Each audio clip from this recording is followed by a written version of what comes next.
I'm writing this to you in desperate need for help. I thought everything was going to be okay, but I was wrong. It all started 1 month ago. I used to live in an orphanage called the Wings of the Light, which was something I never quite understood as a child because the light was nowhere to be seen. We prayed to God every day, not because they wanted us to, but because we needed to. We needed compassion and safety, something we never found on the wood floor of the orphanage. Sleeping on the cold floor of the crowded room wasn't the worst thing though.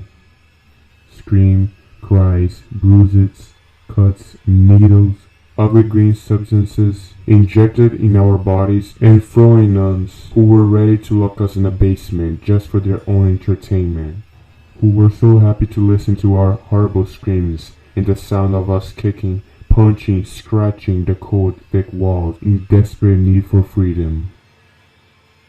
Speaking for the position that I am right now, I missed it.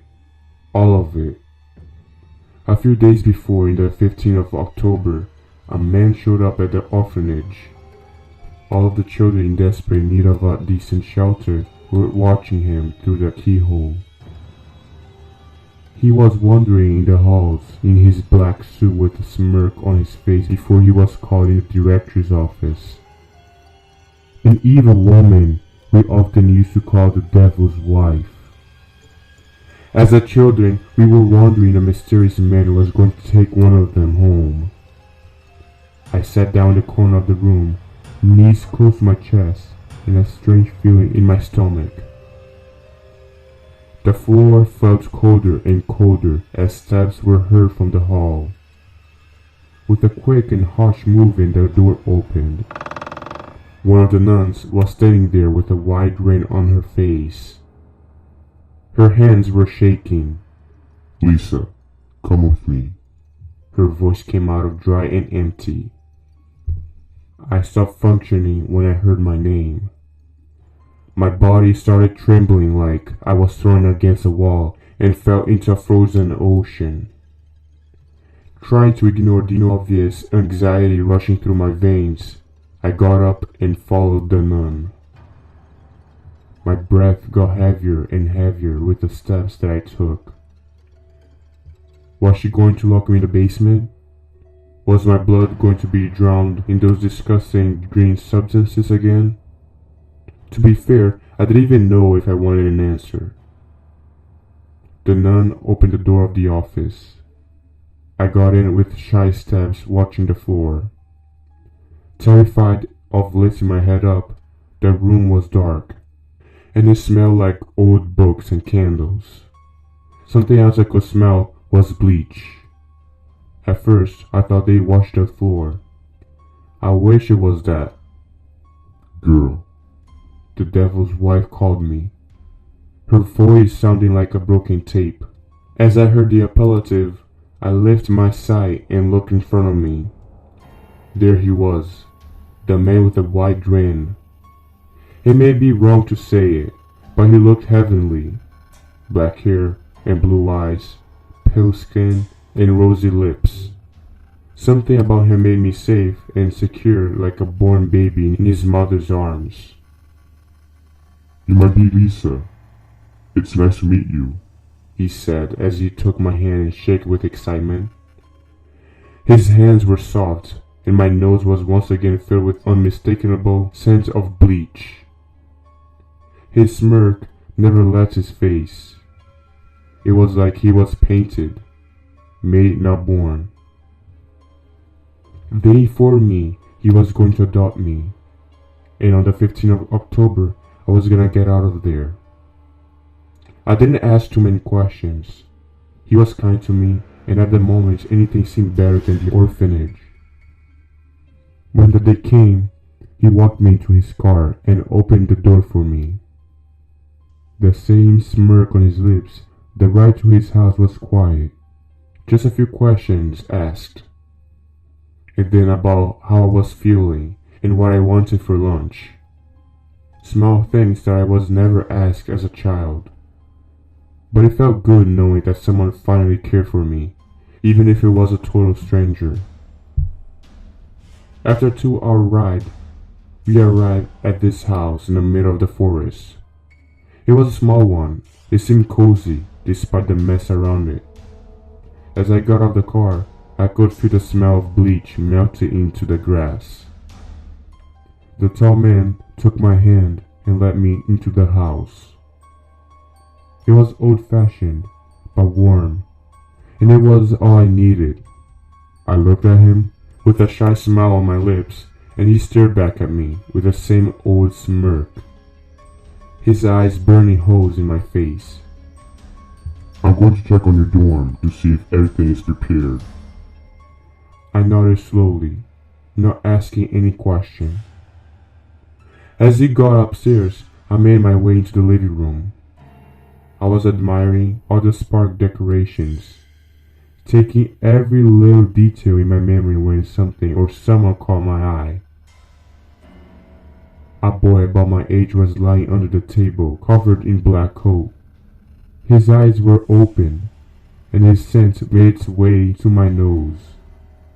Bleach? He was murmuring something that I didn't quite understand. Prayers? Are you okay? I asked as I was getting closer. He's gonna get you too, you know? His words came out of raspy and dry.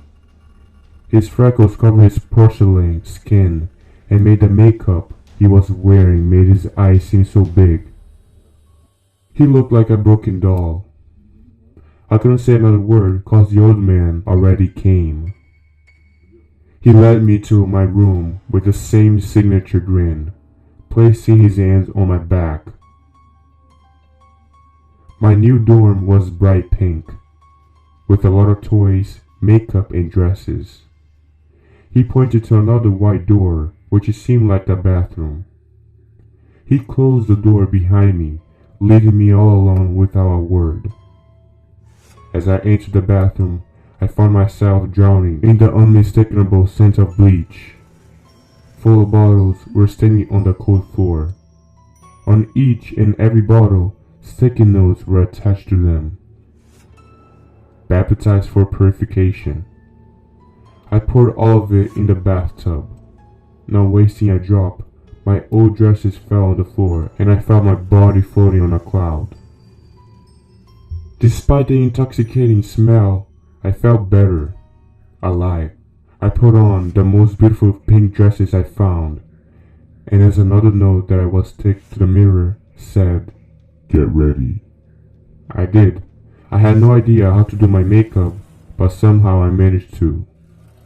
My body was no longer dirty and weak, and for the first time in a long time, I felt empowered. As I was lost deep in my thoughts, I heard a bell ring. Guess it was a signal for me to go downstairs. I walked on every step as delicate as I could, feeling every inch of the cold floor. He was on the dining room, sitting at a wood table, smiling as always. Telling by the way he looked at me, he wanted me to sit down, so I did. "I hope you like the meat," he said, real excited, and I knew there was something wrong about the way that he said it. Just as I started wondering where the other boy was, the old man started hungrily eating his food. "You just met him. He was really nice, but he tastes nicer." I felt my heart beating in my throat. What is he talking about? Did he really? You know, I didn't have the same female meat in a long time. I am really glad you're here, he said with a small laugh that made his hair rise. It's been a month. I know it's going to happen at some point or another. If someone reads this, please stay away from him. Every day is the same, fearing that some other child is going to enter that door. That's when I know my end came. Is this really how I'm going to die?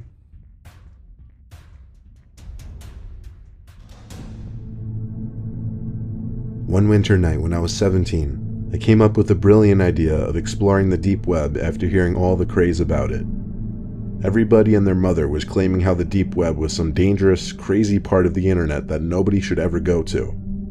Others said these people didn't know what they were talking about, and that the deep web is actually extremely boring and uninteresting. I wanted to do some browsing out of curiosity.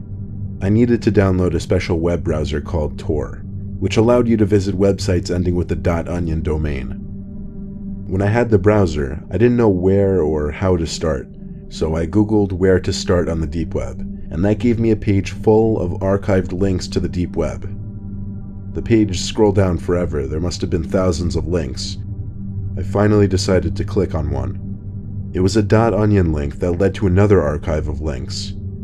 It took a while to load, but there I was, on another page of probably thousands of links, only the background to this page was now black, and the links were red.